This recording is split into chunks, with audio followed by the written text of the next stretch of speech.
Bonjour à tous et bienvenue pour ce nouvel épisode du podcast pour le début de la saison 2026 de Formule 1. Et il y a beaucoup de choses à dire. Avec moi, comme toujours, il y aura Marc et sur Boxys. Salut les garçons! Salut, Salut. Salut!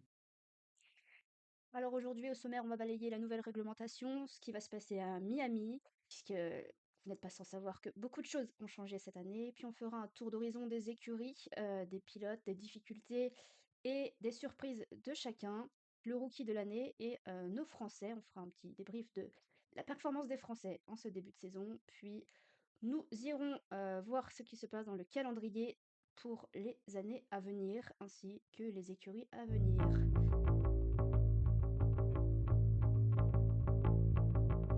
La nouvelle réglementation, elle ne plaît pas à tout le monde et surtout elle ne plaît pas aux pilotes. Voiture moins large et moins longue, ça c'est bien, hein, on peut dépasser plus facilement. On a dit adieu au DRS. Le poids minimum de la voiture est de 768 kg. Aileron avant et arrière mobile et simplifié. Il y a des ailettes qui sont apparues à l'avant sur le côté, je ne sais pas si vous avez vu, c'est pour l'aérodynamisme. Donc c'est pour l'aéro active que Marc va nous expliquer dans quelques secondes. Il y a deux réglages, le mode virage qui est fermé et le mode en ligne droite qui est ouvert et qui donc rappelle le DRS. Nouveau châssis, nouveaux pneus, nouveau moteur bien évidemment, un halo qui supporte plus de charge en cas de choc. Tout est fait pour la sécurité. Exactement. Comme tu le dis, l'aéro a été revu. Le DRS a été remplacé par ce que j'appelle un système actif à deux réglages. Donc, ça permet d'être actif en permanence. Donc, si tu veux, quand ta voiture va être dans les virages, tu vas avoir l'aileron qui va être fermé dans la position normale. Et quand tu vas être en ligne droite, ça va activer le réglage vitesse, comme j'aime bien l'appeler, pour dire que l'aileron va se baisser un peu comme le DRS. Ce qu'il y a de bien, c'est que ce système va être actif en permanence, c'est-à-dire qu'il n'y a pas besoin d'être une voiture à une seconde, comme c'était le cas avec le DRS. C'est vraiment tous les pilotes, quand ils sortent de ligne droite, ils vont activer le truc, et quand ils vont refreiner pour passer dans les virages, ça va se refermer. C'est bien, et en plus, cela nous permet d'avoir une recherche et développement plus poussée au niveau de l'aérodynamique, notamment le fameux aileron Macarena, comme les réseaux sociaux ont aimé l'appeler, de Ferrari. Et Red Bull qui a pris aussi l'aileron Macarena à sa façon. Il va être en test ce week-end à Miami. Pour expliquer un peu l'aileron Macarena, en gros, le principe, c'est l'aileron, c'est une sorte d'aile d'avion inversée. Et Ferrari a eu l'idée, au lieu de l'ouvrir très simplement et de le faire plat sur les virages, il a eu l'idée si on retournait l'aileron comme pour obtenir une aile d'avion classique. Cela permet d'entre guillemets soulever un petit peu la voiture et d'améliorer la traînée aérodynamique. Je vais entrer dans le purement technique en vous parlant des changements qui ont lieu à Miami. Vous n'êtes pas sans savoir que Oli Berman a eu un assez gros crash à Suzuka, dû justement à la réglementation et à l'équilibre des moteurs, des voitures, des deltas de vitesse, etc. Donc à Miami, le règlement a changé et la recharge d'énergie maximale lors d'un tour qualificatif est réduite de 8 à 7 mégajoules pour limiter la récupération excessive d'énergie. Donc un pilote qui peut jouer plus avec les limites de la voiture et il y aura moins de temps de super clipping. Donc on passe de 250 à 350 kW. Donc en gros, il y a 3 à 4 secondes de gagné par tour, donc moins de lift and coast et un pilotage plus naturel. Et ça s'appelait sur Booksys. Non, en fait, moi, je pense surtout aux pilotes parce que beaucoup de pilotes se plaignaient justement de l'aspect récupération. Là, je pense qu'ils vont être plutôt contents. Moi, en soi, j'ai pas forcément d'avis là-dessus. Pour l'instant, j'ai apprécié voir les Formule 1 2026 rouler. Donc, après, Pour les qualifs, en tout cas, je ne vois pas trop ça d'un bon oeil, puisque le problème de baisser la recharge maximale, c'est que tu t'enlèves un peu d'énergie qui va être mise à disposition des pilotes. Donc, ça va prendre plus de temps pour préparer la voiture si tu veux faire un tour qualif. Donc, tu enlèves des opportunités aux pilotes de faire un bon tour chrono. Bah, tu n'avais pas, par exemple, ces problèmes de recharge. Le pilote, il faisait juste le warm-up de ses pneus et ensuite il faisait son tour qualif. Sauf que là, avec le problème de la recharge, il faut prendre en compte le fait que tu as un tour pour chauffer les pneus et ensuite un autre tour pour avoir. Certains pilotes aiment avoir plus d'énergie, d'autres un peu moins. Ça dépend du feeling pour aussi mettre gaz à fond et faire un bon temps. Là, le problème, c'est que même si tu baisses la recharge maximale, tu baisses aussi le nombre d'opportunités que le pilote aura pour faire un tour qualif. Et comme le format qualif, c'est 18, 15 et 12 minutes, c'est du temps qu'on ne peut ouais, pas perdre. ouais, Et le effectivement. problème aussi, c'est que pour moi, le fait d'augmenter la puissance du super clipping, en gros, le super clipping, c'est le principe de quand tu es gaz à fond dans un virage, au lieu que la puissance parte pour motricer les roues, elle part directement dans la batterie pour être stockée. C'est un peu le sort du principe d'une hybride série, où le moteur fait office de générateur pour créer de l'électricité. Que là, le problème, c'est que le fait d'augmenter cette puissance de super clipping, donc tu retires la puissance que tu donnes au pilote pour propulser la voiture, donc tu lui imposes une bride pour moi qui est trop importante. Et le problème aussi, c'est que ça donne un faux feeling au pilote qui va être accru. Je sais pas, par exemple, si vous vous souvenez que Russell, à un moment, pouvait prendre une chicane sans freiner. Oui, c'est Mmh. vrai. Donc là, ça donne vraiment un feeling factice au pilote. Et on sait tous les trois que la Formule 1, c'est certes faire des voitures rapides, mais c'est aussi le pilote derrière qui doit avoir un bon feeling de la voiture pour faire les meilleures performances. Ouais. Tu auras beau avoir la meilleure voiture du monde, si le pilote n'a aucun feeling, ça marchera pas, et inversement. Pour continuer dans, le purement technique, la puissance du boost sera donc limitée à 150 kW en course, ce qui permettra de déployer l'énergie supplémentaire, donc d'éviter les différentiels de vitesse énormes qu'on a pu voir jusqu'alors. Sur certaines portions des circuits, les moteurs MGUK seront limités à 250 kWh avec l'utilisation de l'énergie perdue lors du freinage, puissance maximale à 350 dans les zones clés d'accélération, toujours pour but de réduire le différentiel de vitesse entre les pilotes. Le MGUK sera déployé automatiquement si le système de détection du départ à faible puissance identifie une difficulté. Des feux clignotants s'allumeront à l'arrière des voitures pour signaler aux autres pilotes que le système s'enclenche sur la voiture de ce pilote et donc ce sera en test à Miami. C'est un bon point aussi, vu que même si ça reste la F1 reste un sport dangereux, et je pense que personne n'a envie de voir une voiture se faire cartonner dès le départ et risquer des problèmes sécuritaires. Donc pour moi, c'est un très bon point. Surtout que les pilotes se sont plaints de ces procédures de départ, notamment en début de saison, où ils avaient du mal. C'est déjà un très bon point pour régler le Mm. problème. Pardon. Je pense que la sécurité, Si. ça peut être un bon point là, d'autant que je crois qu'il y a eu un pilote là en endurance qui est décédé il y a pas longtemps, donc ça a peut-être un petit peu remis les choses. Enfin, ils se sont peut-être dit, ah oui, bah il y a encore des problèmes quoi. Je sais pas. Oui. Après, tous les pilotes, en leur âme et conscience, savent que le sport auto reste une discipline dangereuse. Oui, c'est Juste là, clair. l'idée, c'est que il faut faire au mieux possible pour au moins éviter des événements tragiques comme on a eu notamment en endurance aux Ouais, 24 heures du Nürburgring, si je dis pas de bêtises, Oui, c'est ça. c'est et ça, oui. comme on a eu avec malheureusement Anthony Hubert et Jules Bianchi. Dernier point technique, c'est les couvertures de chauffe pour les pneus. La vitesse, non, la température va être augmentée à 70 degrés pour les pneus intermédiaires pour plus d'adhérence suite au test Pirelli fait récemment. Honnêtement, c'est une fausse bonne idée parce que le fait est que, d'accord, tu as les pneus qui sortent plus chauds des stands, donc tu as du grip un peu plus tôt, ça c'est sûr. Sauf que le problème, c'est que si ça évacue pas l'eau, de toute façon, Ouais. ça va se refroidir dans les deux cas. Et pourquoi ils ont fait sur les intermédiaires et pas les max pluie? Pour moi, c'est une fausse bonne idée, même c'est une idée qui est en manque de développement, si je puis dire. Parce que aussi le problème vraiment, c'est tous les pilotes, ça se voit, et on a vu peu de grands prix de pluie ces dernières années, mais à chaque fois, on voyait que les pilotes se plaignaient de l'évacuation de l'eau par les pneus. Pour moi, c'est vraiment l'évacuation sur laquelle ils devraient se concentrer Ouais, davantage. l'évacuation, c'est important, hein. Bah oui, s'ils ont plein d'eau, enfin, c'est. Faire un test à Spa ou au Brésil, hein, Oui. Ouais, faut faire des tests avant de déployer ça. sur d'autres circuits. Après, on ne peut pas leur reprocher qu'ils n'essayent pas, c'est déjà ça. Oui, oui, Oui. oui, c'est Mais il vrai. faut qu'ils continuent sur cette voie d'essai, ne pas se figer, genre dire que ça c'est la solution ultime et ensuite garder ça. Non, non, il faut vraiment qu'ils continuent à dire des idées jusqu'à trouver le bon compromis. Marc, tu l'as évoqué tout à l'heure, le format des qualifications a changé. La première session dure de 18 minutes, 16 pilotes passent en Q2, il y a 7 minutes de pause. La deuxième qualification est de 15 minutes, 10 pilotes passent à la Q3 et pause de 8 minutes, Q3, 12 minutes et 10 pilotes les plus rapides qui disputeront donc les 10 premières places de la grille. Et pour adapter justement à la 11e équipe. Oui, et à Miami, exceptionnellement, comme il n'y aura pas 3 essais libres, mais seulement un seul, comme c'est une course en sprint, la FP1 durera 90 minutes. Et comme il n'y a pas eu non plus de course pendant plusieurs semaines due à la guerre au Moyen-Orient. Et puis ouais, et puis aussi, bah, faut faire des tests, quoi. Je pense qu'il y a beaucoup d'écuries qui ont des améliorations et tout, donc ça peut être bien aussi pour les tests de faire 90 minutes. Oui, il faut se replonger dans le bain. Et je pense que ça C'est devrait ça. être un format qui est adapté pour le sprint. Dans le sens Ouais. où, d'accord, le sprint, c'est une séance, les qualifs du sprint, le sprint, les qualifs classiques et la course. Là, ce serait peut-être bien que, par exemple, si on ne peut pas faire FP1, FP2, FP3, la séance d'essai dure peut-être 90, voire 120 minutes pour bien faire les tests. Je sais que ça représente un effort quand même colossal 120 pour minutes, les c'est équipes beaucoup quand et même, les hein. pilotes. Oui, j'en suis Ouais. conscient, mais le fait est que si tu prends le format classique FP1, FP2, FP3, s'il n'y a qu'une course sprint, 120 minutes, c'est beaucoup sur une séance, mais ça reste déjà un bon compromis pour tester des choses. Ouais, tout à fait. C'est vrai. Oui, ça peut. Parce que 60 minutes, c'est insuffisant, ça c'est sûr. Oui, c'est insuffisant. Ouais, 90 minutes, ouais, ça me paraît une bonne tranche horaire. Moi, je verrais 120 perso, mais 90, c'est déjà pas mal. Ouais. Et en plus, il y a des pauses entre les essais libres. Là, si on fait un seul de 120, ça va être très long pour les pilotes. On va passer au tour d'horizon des écuries, messieurs. Je vais commencer par le classement constructeur.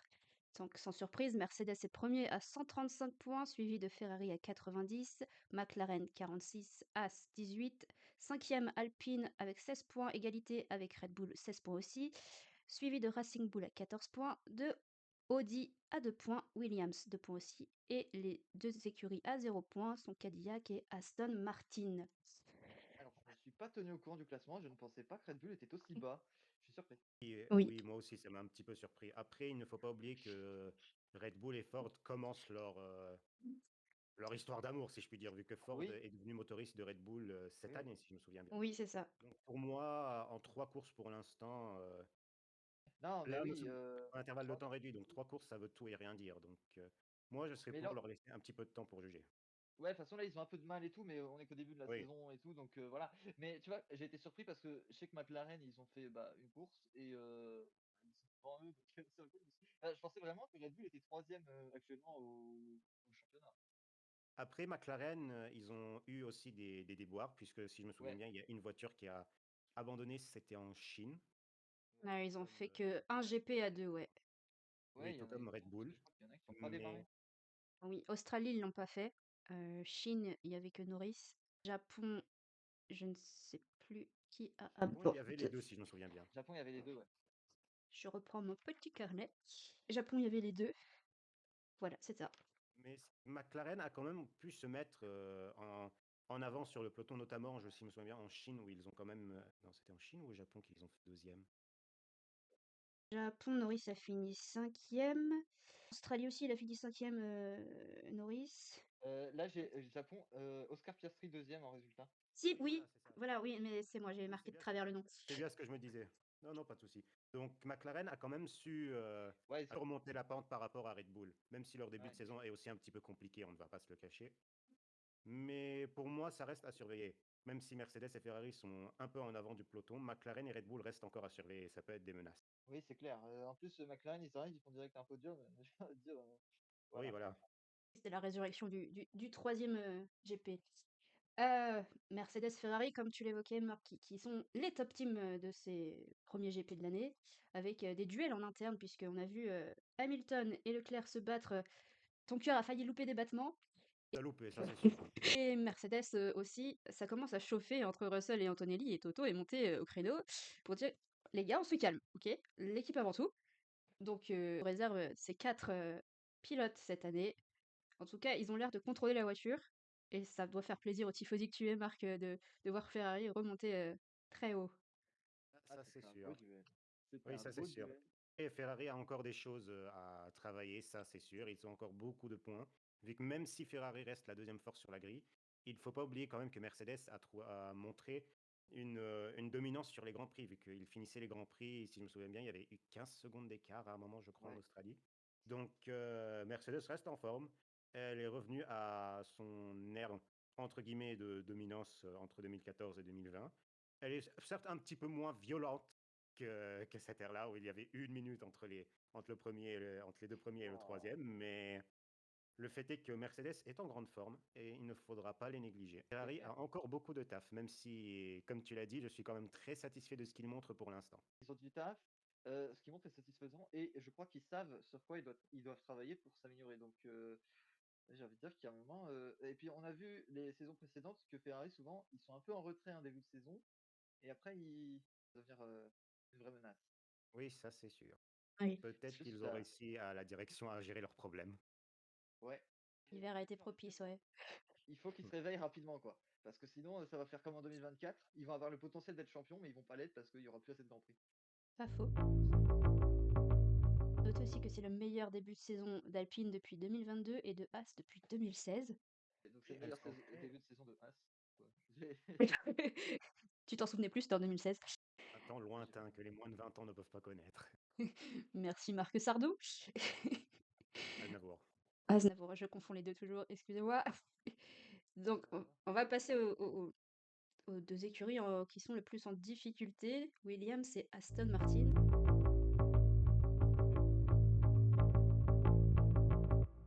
Y arriver? Vont-ils trouver le compromis? Vont-ils trouver ce qui cloche?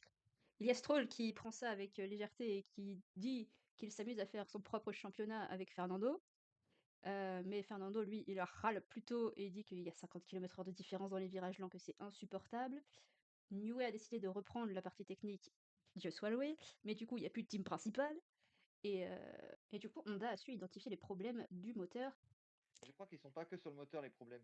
Que Newey a repris la technique. Il est Ouais, plus team principal, il est redevenu directeur technique. Et ouais, bah c'est Newey, mieux. dans son histoire, il a toujours voulu être directeur technique et prendre en main la technique de la monoplace. Vous avez vu tout ce qu'il a fait pour Red Bull, tout ce qu'il avait fait à Oui. l'époque pour Williams dans les années 90 et pour, si je me souviens bien, McLaren fut un temps.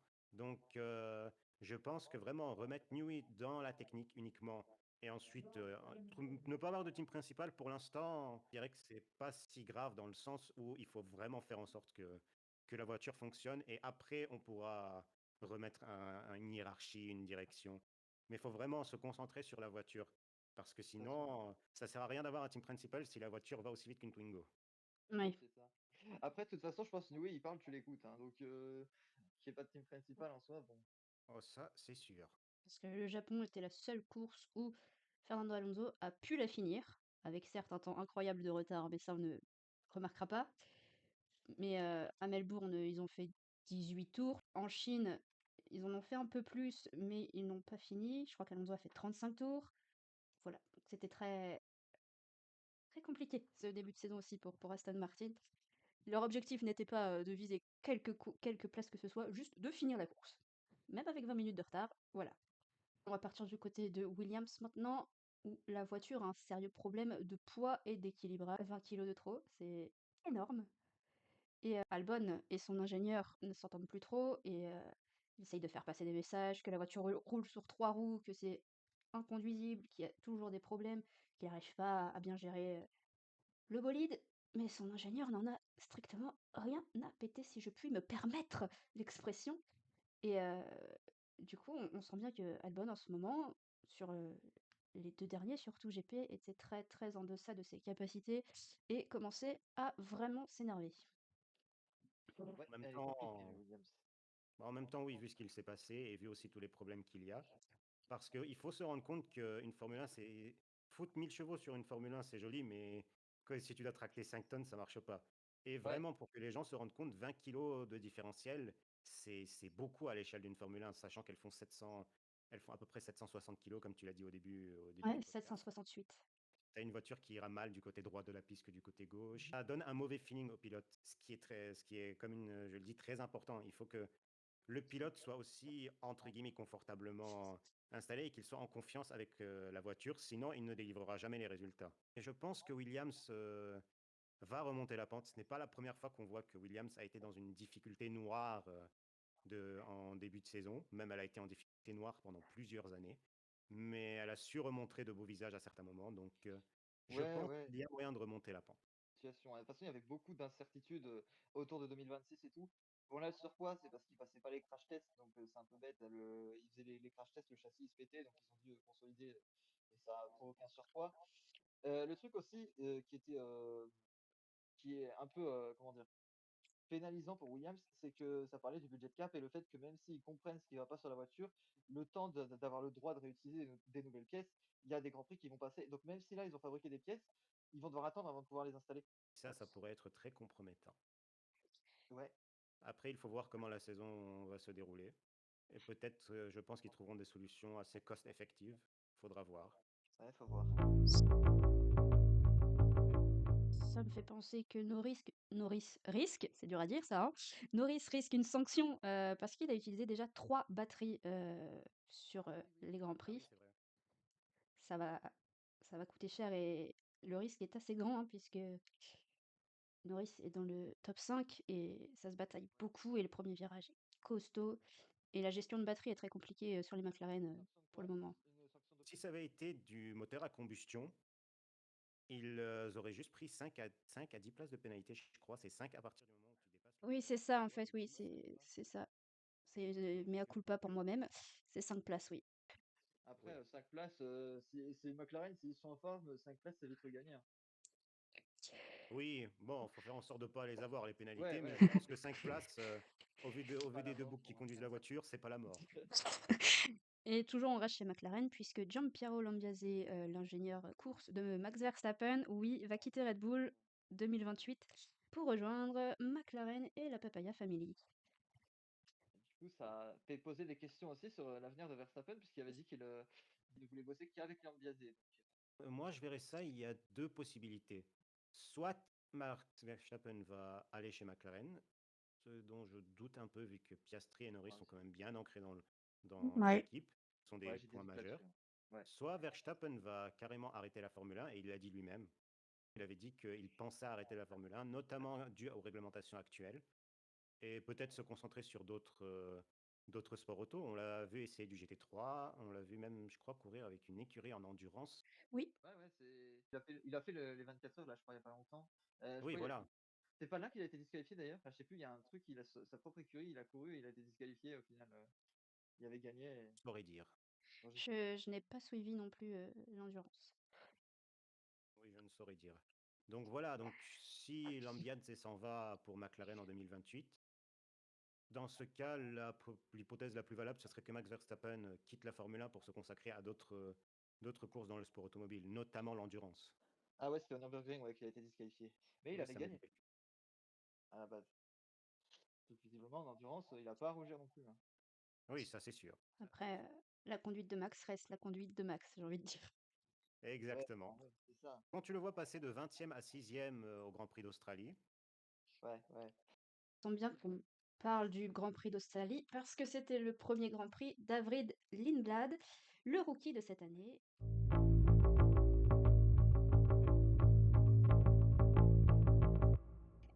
Donc c'est un Britannique de 18 ans. Il était sixième au championnat 2025 de F2 avec une seule victoire. Lindblad est le 20e pilote de la filière Red Bull à parvenir en F1. C'est le plus jeune vainqueur de course de l'histoire de la Formule 2 et de la Formule 3. Formule 2 et la Formule 3 qui n'a participé qu'une seule saison aux deux. Donc on a affaire à quelqu'un et il nous l'a prouvé, dans les 2 premiers GP qu'il était capable de beaucoup de choses. Il m'a impressionné, c'était en Australie, je crois, qui m'avait impressionné et je me suis dit: «Là, on a affaire à quelqu'un qui sait ce qu'il fait ici». Oui, parce qu'il était quatrième au départ. Pendant 2-3 tours, il était quatrième. Donc il a su jouer le départ qui n'est pas évident et il a fini huitième à la fin de la course, ce qui est, grandement bien pour un rookie. c'est une performance très honorable. Et en plus, il a su tenir tête à de grands noms quand même. Il a su se défendre, Arvin Lindblad. Eh oui. Il s'est battu longtemps avec Max Verstappen, avec Oli Berman, avec Norris. Il s'est quand même battu avec le champion du monde dès la première course. Oui, donc on n'a pas affaire à n'importe qui. Après, Non. je trouve que c'est un pilote à surveiller. Donc après, on a quand même les 20 meilleurs pilotes sur la grille, ça c'est sûr. Mais 22. Lindblad a montré beaucoup de bonnes choses pour ses 3 premières courses. D'ailleurs, il y en a un autre dont je voudrais souligner un peu la performance, c'est Isaac Hadjar, parce que actuellement c'est le seul deuxième pilote Red Bull qui a fourni des belles perfs quand même. Il s'est qualifié troisième, il me semble, à un Grand Prix. Oui, Bon, Oui. il a eu des difficultés pour terminer le Grand Prix, mais c'est pas vraiment de son dû. Je trouve que Hadjar est le premier pilote à afficher des performances solides depuis un moment chez Red Bull. Faut le dire aussi ça. Après, c'est peut-être aussi parce que la direction d'écurie a changé et que maintenant ils vont peut-être faire quelque chose de plus enfin, qui permet aux deux pilotes de s'illustrer au lieu que ce soit juste Verstappen. Mais voilà, Mmh. il y a quand même du bon là, il y a des bonnes choses du côté de Hadjar aussi qui sont engagées. Oui, c'est un problème moteur qui lui avait coûté de faire le Grand Prix d'Australie, puisqu'il s'était Ah donc oui, arrêté au tour numéro 11. Il était bien parti, il avait fait 10 tours génial, et puis son moteur a lâché. ouais, ça malheureusement, ouais. oui, à voir si Red Bull va vraiment changer de décision directionnelle dans le sens où ils avantageaient beaucoup Verstappen par rapport au deuxième pilote qu'il y avait sur la grille, mais il a vraiment montré de bonnes choses. Déjà Ouais. se qualifier troisième alors qu'il venait d'arriver chez Red Bull, et ce n'est pas rien, surtout devant Max Verstappen. Mm. Donc pour moi, c'est à voir. Là, le coup du sort a fait que tous les pilotes, on ne peut pas encore bien juger leur performance vu qu'il n'y a que 3 grands prix. Mais par exemple, Isaac, on peut encore moins vu qu'il n'y en a eu que 2. ça reste quelqu'un qui a quand même réussi à prouver à l'époque où il était chez Racing Bulls l'année passée. On se souvient tous qu'il a fait des bonnes performances, de très bonnes performances. Oui, un podium même, donc Oui, mais si déjà il y a un truc qu'on peut voir, c'est du coup il a fait les qualifs et donc on peut déjà, se rendre compte que dans la Red Bull, il est rapide en qualif. Après, est-ce qu'il est rapide sur une course entière? Je sais pas, mais sur un tour visiblement, La Chine, il a très bien géré parce qu'il a fini 8e quand même, hein. ouais, c'est vrai. oui, c'est vrai, c'est vrai. À voir, c'est vraiment à surveiller. Bah, en Ouais, fait, ouais, là, ouais. le problème, c'est que vraiment, comme on n'a que 3 courses pour l'instant, on ne peut pas encore bien jauger les Ouais, c'est ça. performances des pilotes, les performances des écuries, les voitures. On peut juste spéculer sur le futur, basé sur les données que nous avons eues sur les 3 grands prix qui se sont déroulés il y a un mois de cela. Oui, parce que aller chercher dans l'année dernière et l'année d'avant, ça ne sert strictement à rien vu la nouvelle réglementation et les nouvelles voitures.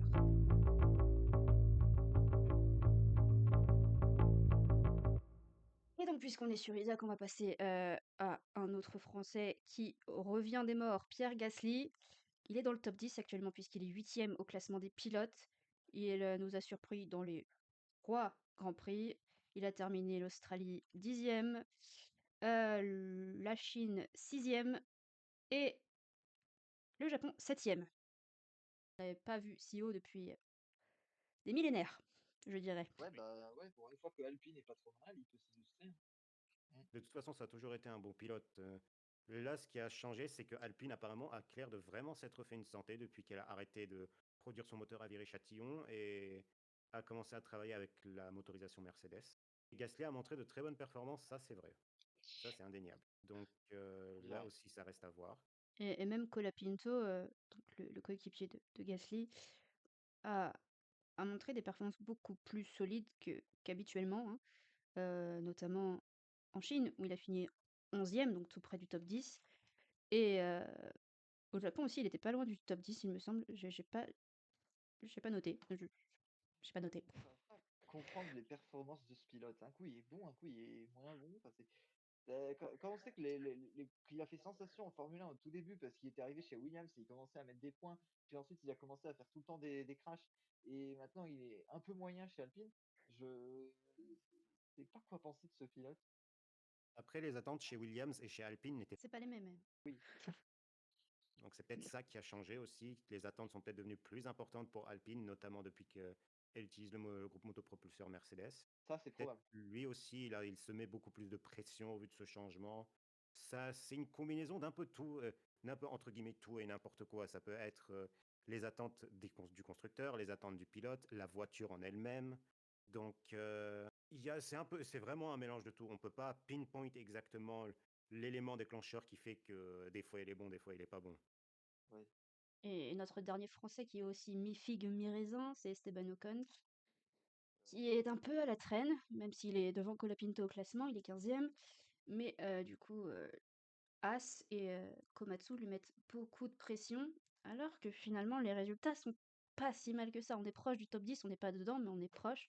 On n'est pas non plus dans la moitié basse du classement. Et Esteban Ocon l'a dit lui-même qu'il n'était pas très convaincu de sa carrière en F1, qu'il espérait mieux et que pour l'instant il était un petit peu déçu quand même. Bah, le truc concernant la pression qu'il y a sur lui, est-ce qu'il est devant ou derrière Berman actuellement? Berman est 7e. Ouais, tu vois, le truc c'est que Berman, il est arrivé, en tant que titulaire l'année dernière. Ocon, ça fait 10 ans qu'il est en Formule 1. Enfin, un pilote qui est là depuis, beaucoup moins longtemps que toi. Moi, je comprends un petit peu que As lui mette la pression parce que je pense qu'ils en attendent beaucoup de lui. C'est censé être un peu lui qui doit porter l'équipe pendant que Berman est censé faire des progrès. Sauf que là, Berman est devant lui. Donc, Berman ose faire des trucs, ose des dépassements, ose prendre des risques que pas beaucoup de pilotes prendraient aussi. Et en fait, ça fait l'ambition de Berman. peut-être aussi que Ocon, il est un peu dans la déprime en mode ouais, je sais pas comment ma carrière va être et tout. Et peut-être que de l'autre côté, Berman, il se dit j'ai rien à perdre de toute façon, je suis encore nouveau. Il faut que de la jeunesse, Euh, quoi. ouais, c'est ça un peu. Enfin, quelque part, Berman veut encore prouver euh, qu'il sait faire. Oui, et je pense que As met de la pression à Esteban Ocon parce que il voit ce que Berman fait, il voit que la voiture marche, mais Oui, ils essaient de le pousser. Je pense à Esteban Ocon, c'est un bon pilote, ça c'est sûr, on peut pas lui enlever. oui, oui. C'est indéniable. Mais j'ai l'impression il y a une bride, bon, psychologique, on va dire, mais je sais pas, j'ai l'impression que depuis quelque temps, il se bride un peu ou il a un peu peur. Je pense vraiment que, en plus, la pression, ça va pas beaucoup arranger son cas, mais Il a je passé pense un que un gros moment à vide pendant les 2 dernières années chez Alpine, hein. oui, bah après, oui, mais après Alpine, Alpine il y a 2 ans, ce n'est pas C'était de ça, forme. hein, ouais, ouais, ouais. C'était C'était la dépression nerveuse. Donc là vraiment, Ocon chez Alpine, le problème, c'était pas lui, c'était un peu plus la voiture et la gérance d'Alpine qui Ouais. prenait quelques mauvaises décisions. Mais le fait est que je crois vraiment qu'il y a peut-être ce spectre-là qui est encore au-dessus de sa tête et je pense le moment où il se libérera, parce que je crois qu'il va se libérer, ça c'est sûr. On l'espère, hein. Ah mais moi je pense que ça va arriver. Parce que ouais, le fait puis est que depuis toute sa carrière, il nous a quand même montré de belles choses. Alpine qui était quand Oui. même, en dépression, entre guillemets ouais, «en dépression» et sa 1re victoire, c'était chez Alpine à Budapest. Tout à fait, en Il a 2021.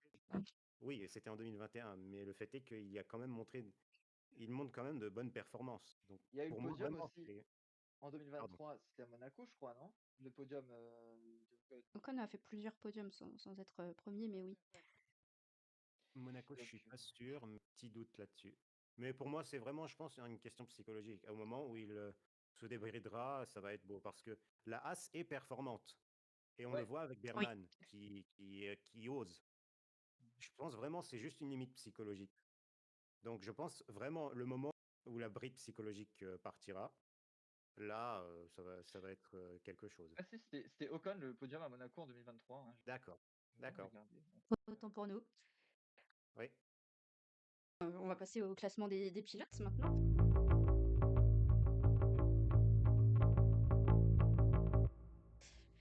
Donc Antonelli qui est 1er, 72 points, suivi de son compagnon George Russell à 63 points. Oh, 63 points, pareil que son chiffre.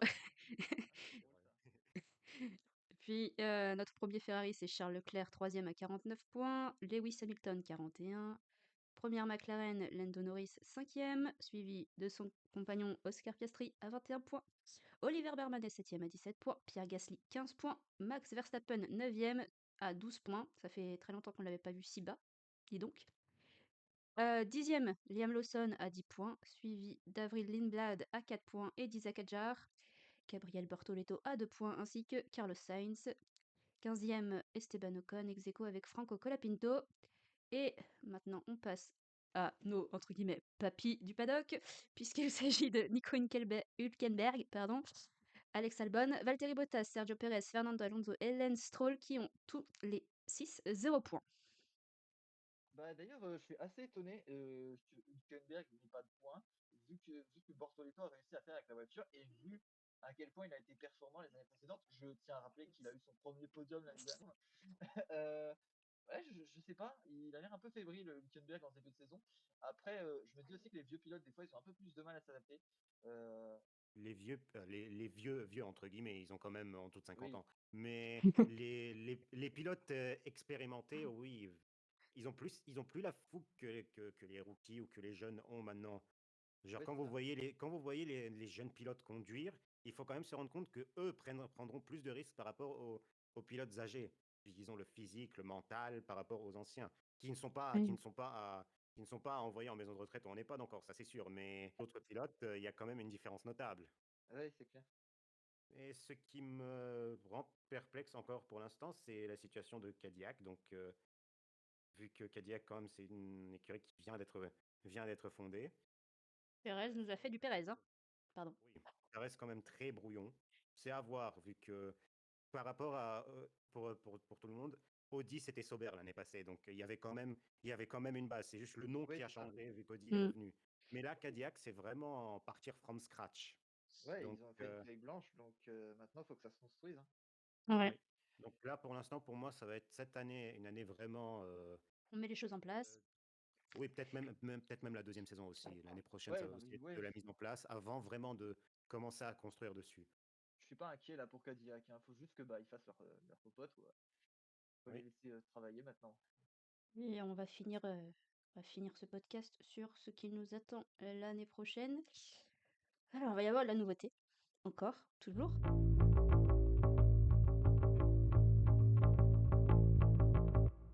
y aura une nouvelle réglementation, faut le savoir. Et ils évoquent un retour du V8. La Turquie revient en 2027. Pourquoi pas? Oui, mais ça va faire trop de GP. Je pense que c'est un peu une mauvaise chose dans le sens où si tu as un Grand Prix toutes les semaines, tu ne crées plus une sorte de hype qui ferait en sorte que tu envie et de regarder la F1, ça devient un peu Ouais, je suis d'accord. Même routinier. qu'à Grand Prix, il y a un moment, t'as plus envie de regarder, hein. Oui, non, c'est pas que tu as plus envie, c'est que tu as moins envie. Oui, c'est ça. C'est pas pareil. Mais pour moi, je trouve rajouter des circuits, c'est pas la bonne solution, même loin de là. Ce qui serait intéressant, par contre, ce serait que des circuits aient une sorte d'alternance. Pour Comme on vous donner un fait avec exemple, Spa actuellement. oui, pour vous donner un exemple, dans le monde automobile, vous avez le salon automobile de Francfort et de Paris. Fut un temps, je sais plus, je pense que c'est toujours le cas maintenant, mais vous aviez une alternance entre les deux, c'est-à-dire que dans les années 2010, en 2013, vous aviez le salon de Francfort, et en 2014, vous avez le mondial de Paris, et ainsi de suite, 2015, 2016, 2017, 2018, ils alternaient souvent. Donc le rendez-vous était toujours là, mais ça créait une sorte de hype. Donc je me dis que une alternance de plusieurs grands prix, par exemple, je sais pas, une année on est à Barcelone et ensuite une autre année, au lieu d'être à Barcelone, on est à Imola, ou au lieu d'être à Las Vegas, on est, je sais pas moi, à Portimao ou un truc comme, ou alterner les circuits. Pour moi, ça rendrait le truc très intéressant parce que aussi Ouais, ça ça peut être rebattrait bien. les cartes. Vu que chaque année, les exigences sur les GP seront différentes, ça peut créer quelque chose, une Ouais. tension, une hype, pour te dire, putain, cette année, il va y avoir de nouveaux trucs par rapport à l'année passée. Et à chaque fois, ça change souvent. Donc, une alternance, pour moi, ce serait beaucoup plus avantageux pour la F1, que ce soit en termes de système économique et même en termes de hype, en hype social, que ce qu'ils sont en train de faire à rajouter par-dessus. Eh bien, on Ouais. espère que Dominicali t'écoute, hein. Puis il y a 3 en plus, il y a 3 grands prix aux États-Unis, Oui, déjà voilà. enlevez-moi Miami, ce circuit est ignoble et ensuite, Oh non, enlevez Las Vegas, pas Miami. Je préfère le Miami que Las Vegas quand même. Las Vegas, quand j'aime bien les circuits de nuit, donc je préfère qu'on enlève, OK. qu'on enlève Miami. Mais en fait, je serais pour qu'on enlève les 2. Donc Oui, qu'il y ait un seul Grand Prix des États-Unis bah, ouais, d'Amérique, oui, ça, ce ouais, serait ouais. bien. Mais pour moi, je pense ce qui serait bien, c'est qu'ils aillent à Indianapolis. Oh! Ouais, pourquoi pas, oui. Les Ouais, terres les terres de l'Indy 500 et de la F1, vous imaginez, comme à l'époque des années 2000. ouais, ouais, Indianapolis, ouais, ça pourrait être bien. Ouais, ça pourrait être pas mal. Tout à l'heure, Marc, tu évoquais Portimao. Sache que le circuit sera de retour en 2027 et 2028. C'était un Portimao. circuit très sympa. Il était très sympa, je trouve. Concernant Kidia, eh bien, c'est dans le flou, hein, puisque c'est au Moyen-Orient et que pour l'instant, on n'a pas de visuel sur ce qui se passe là-bas. Autres pays qui sont en discussion pour avoir un Grand Prix, il y a la Corée du Sud, le Vietnam. D'ailleurs, Dominique Cali avait déjà été au Vietnam rencontrer des partenaires, si je puis dire, l'année dernière. OK. Il y a aussi l'Argentine, maintenant qu'il y a Colapinto, voilà. Ouais. L'Afrique, il y a toujours une vraie bataille géopolitique là-bas pour qui aura le Grand Prix entre le Maroc, le Congo, le Rwanda ou l'Afrique du Sud. Et l'Afrique du Sud est prêt à sortir des millions et des millions, contrairement aux trois autres pays. À voir qui gagnera cette bataille. Un championnat du monde sans Grand Prix sur tous les continents, c'est un peu une fraude, hein. Il faut qu'il y ait un Grand Prix en Afrique, là. Oui, c'est vrai. Après, il faut que quand même avoir les infrastructures pour. Oui, bah, oui, je suis J'imagine bien d'accord. que l'Afrique est quand même une terre du sport auto, vu qu'il y a quand même le Paris-Dakar, il y a quand même les rallyes qui se déroulent aussi Il en y a des Afrique. trucs, ouais. Ouais, ouais, ouais. Mais le fait est que si tu n'as pas les infrastructures pour, ça ne Ouais, servira à rien, à part ouais. plomber Eh ben, l'expérience et ne pas renouveler derrière. l'Afrique du Sud voudrait un circuit urbain sur un peu les terres de la Coupe du Monde de foot 2010, oui. Et le Rwanda a déjà fait construire le circuit près de l'aéroport. En vrai, oui, si déjà ils font les efforts pour ça, c'est que il y a une volonté de bien faire. Ouais, ouais, Moi, ouais. ça ne me dérangerait pas, même que, oui, qu'il y ait des grands prix en Afrique, ça c'est sûr, mais il faudrait que juste les grands prix soient mieux répartis sur, pas que La les peine. continents, mais Mhm. surtout les régions du monde. Genre région Moyen-Orient, région Eurasie, région Asie du Sud-Est. Il faudrait plus parler Ouais, en région qu'en continent maintenant, dans le contexte c'est vrai, géographique actuel. c'est vrai. Il faudrait vraiment faire en sorte que par région, tu aies deux, 2 grands prix, 3 maximum pour faire varier les panoramas et en plus pour fidéliser la communauté dans la région en question. Alors tu fidélises la communauté Afrique du Nord avec un grand prix là-bas, Afrique centrale, Afrique du Sud, oui, par exemple, le pays, la région, pas le pays. Et aussi, c'est la même chose pour Amérique du Nord, l'Amérique centrale, l'Amérique du Sud. D'accord, OK.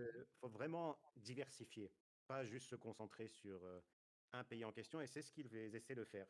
Et justement, le fait qu'il y ait Corée du Sud et Vietnam qui sont en discussion pour renforcer dans la région Asie du Sud-Est, c'est un très bon point, par exemple. Et on va rester en Asie puisque la dernière nouvelle nous vient de là-bas, puis BYD serait en discussion avec la F1 pour rentrer en tant que 13e écurie. Non, 12e. BYD, c'est BYD, une c'est entreprise qui construit des voitures électriques. C'est pour ça que ça me surprend qu'ils veulent venir en F1. Bah, qu'ils aillent en Formule I alors. Alors oui et non. BYD, c'est devenu un constructeur de voitures électriques, ça c'est sûr. Mais il faut savoir que leur cœur d'activité, c'est la réalisation de batteries de voitures électriques. Ah d'accord. Donc eux, ils se sont Ouais. fait connaître comme étant des producteurs des fabricants de batteries. Et ensuite, ils ont renforcé leur activité dans l'automobile avec l'appui du gouvernement chinois. Et comme vous l'avez dit, oui, pour moi, pourquoi la F1 moi, je les verrais plus en Formule E qu'en Formule 1. Tous essayer de passer par la F1 parce que c'est le truc le plus prestigieux et tout, mais bon, et si les mecs font de l'électrique, qu'ils fassent de l'électrique, quoi. Oui, mais pour moi, ils n'ont aucun intérêt. Là, Ouais, il y en a qui vont me sortir le contre-exemple de Red Bull, qui n'a aucun intérêt de se lancer dans un sport automobile, étant donné que Red Bull, c'est une marque de boisson. Mais le fait est que Red Bull, son cœur de campagne marketing, c'est les sports extrêmes. Donc ça ouais. a une certaine logique marketing et sportive de s'intéresser à la Formule 1. BYD, leur cœur de métier, c'est l'électrique qui est présent dans la Formule 1, ça c'est sûr, mais qui reste quand même secondaire et qui, on espère, restera secondaire vu que c'est pas le but de la Formule 1. Après, la Chine, tout ce qui est enjeu géopolitique et soft power via le sport, c'est quelque chose qui commence beaucoup à faire et c'est peut-être là qu'ils veulent en venir, c'est ils ne veulent pas qu'on les oublie. Je vais pas vous faire un cours de géopolitique, c'est pas le but du podcast, mais heu, oui, sur la scène géopolitique internationale et normalement en sport, la Chine veut augmenter, ses activités. Oui, ça c'est sûr, c'est logique. Tout le soft power, c'est un enjeu géopolitique partout. On va pas faire un dessin géopolitique, c'est pas le but Ouais. du podcast comme tu as dit, mais le fait est que il faut qu'il y ait une logique. Tu m'aurais dit un constructeur genre, Hongqi, il y a beaucoup de constructeurs chinois, j'ai plus tous les noms en tête, qui font déjà des voitures, pas qu'électriques, mais qui font aussi du thermique et qui veulent se mettre en Formule 1, là, ça aurait été logique. Mais que ce soit BYD, Xiaomi, Yangwang non, Yangwang est dans le groupe BYD, mais c'est des constructeurs de voitures électriques, pour moi, ils n'ont pas, il y a pas d'intérêt à ce qu'ils soient en Formule 1. En Formule E, oui, tous les jours de la semaine, ça, c'est sûr à 1000%, mais en Formule 1, je ne vois pas l'intérêt. En plus, les Chinois, ils construisent beaucoup de voitures électriques. Ils ont pas de. Enfin, peut-être tu m'aurais dit un constructeur qui fait des voitures thermiques ou quoi, ou voilà, ou un truc prestigieux qui est là d'un truc depuis longtemps. Genre, je sais pas, tu me dis Alfa Romeo veut revenir, ok. Mais là, enfin, les constructeurs chinois, en plus, ils font que l'électrique et tout. Finalement, enfin, je pense qu'ils ont beaucoup plus à gagner à faire la Formule I qu'à faire de la Formule 1, hein, c'est incroyable. Oui, exactement. Même au niveau financier, enfin, c'est un coût énorme la Formule 1. Alors, je sais que Oui, c'est des entreprises qui sont très riches, là-dessus, il y a pas de souci, mais et l'investissement qu'il y a à avoir dedans et tout. Est-ce que ça va valoir le coup pour eux? Parce qu'en plus, c'est un marché qui s'exporte pas tellement pour l'instant. Enfin, ça commence doucement à arriver au niveau mondial, mais bon, après, j'ai envie de dire qu'il y a un marché absolument immense à se faire à conquérir en Chine. Mais est-ce que la Formule 1, c'est la meilleure vitrine pour eux? Je suis pas sûr.